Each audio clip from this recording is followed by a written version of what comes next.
Halo semuanya, kembali lagi bersama saya Marta Nadi Pembriani dengan NIM 23101137. Saya dari PKK 4 semester 4.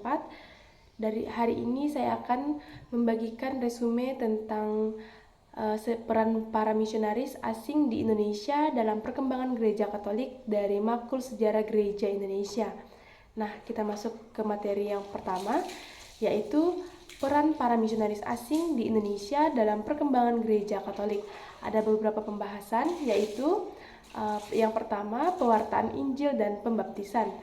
Para misionaris asing seperti dari Portugis, Belanda, Jerman, Italia, dan lainnya datang ke Indonesia sejak abad ke-16.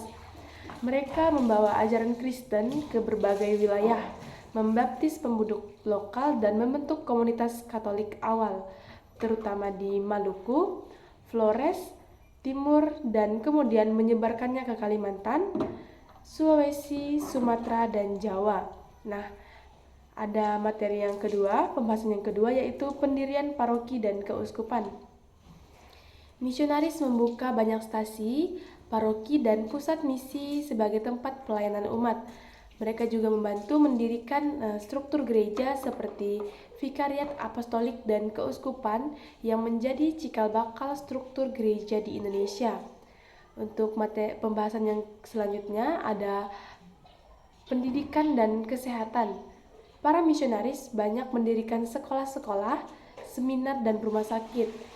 Pendidikan tidak hanya untuk orang yang beragama Katolik, tetapi juga mereka melayani masyarakat secara umum dan mencerdaskan kehidupan bangsa. Untuk pembahasan yang selanjutnya yaitu inkulturasi dan pelestarian budaya lokal.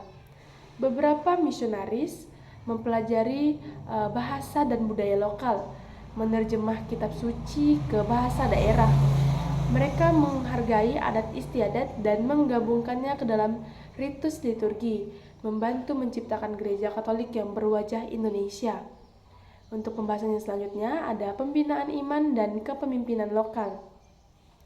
Mereka mendidik dan membimbing calon iman Katolik, iman lokal, membentuk katekis, guru agama, dan tokoh umat. Hal ini menjadi fondasi penting bagi kemandirian Gereja Katolik Indonesia setelah masa kemerdekaan. Untuk pembahasan yang selanjutnya ada pelayanan sosial dan kemasyarakatan. Banyak misionaris terlibat dalam pemberdayaan ekonomi umat lewat koperasi, pertanian, dan pelatihan keterampilan. Mereka sering berada dalam daerah terpencil yang menjadikannya salah satu penggerak pembangun masyarakat setempat. Dalam hal ini ada beberapa tokoh yang berperan, yaitu tokoh yang pertama ada Peter Cornelis Lecoka di Armada Villa, SJ. Ia adalah iman yang menyebarkan iman Katolik di Kalimantan. Tokoh yang kedua ada Pater Franciscus Gregorian Joshua Van Lin, SJ, yaitu pembaptis pertama di Jawa pada tahun 1904.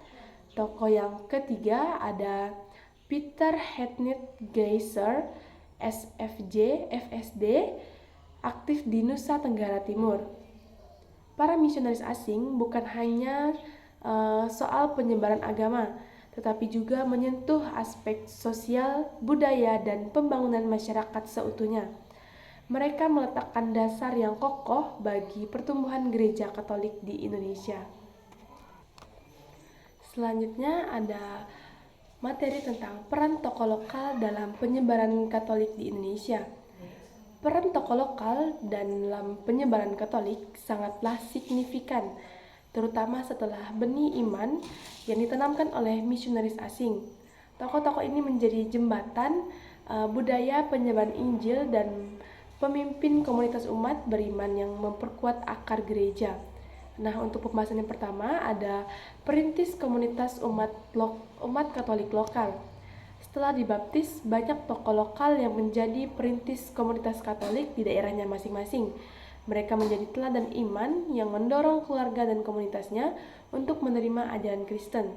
Contohnya ada Raden Mas Joseph Seukosumo di Jawa yang menjadi salah satu bangsawan pertama yang dibaptis dan mendorong penerimaan Katolik di kalangan keraton. Dan pembahasan yang kedua ada katekis dan pengajaran iman.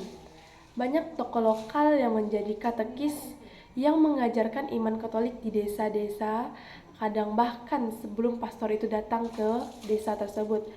Mereka menjadi penghubung antara misionaris dan masyarakat setempat dan mengajarkan doa-doa, liturgi, dan ajaran gereja. Contohnya ada Dominus Tukan dari Flores yang dikenal sebagai katekis yang militan dalam penyebaran iman di Nusa Tenggara Timur. Untuk pembahasan yang ketiga ada penerjemahan budaya dan bahasa.